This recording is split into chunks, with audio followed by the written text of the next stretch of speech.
काय रे, तुझ्या आयुष्याची सूत्रे दुसऱ्यांच्या हातात सोपवलीस ना, आणि पुन्हा स्वामींकडे जातोस आणि म्हणतोस, स्वामी मी तुम्हाला शरण आलो आहे आणि माझा सांभाळ करा.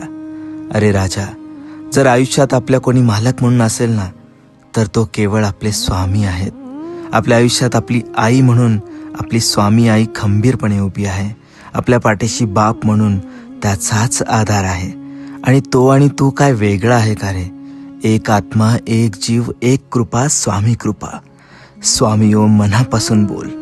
आणि एक लक्षात घे बाळा, जर आपल्या आयुष्यात आपल्या गोष्टी जर कोणापुढे समर्पण करायचे असतील तर ते स्वामींपुढे कर. जर कोणापुढे झुकायचं असेल तर स्वामींच्या चरणी येऊन झुक.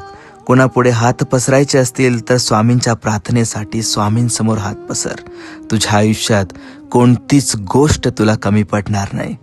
निशंक हो बाळा, निर्भय हो बाळा, आणि या स्वामी कृपेच्या झऱ्यामध्ये स्वतःला सामावून घे.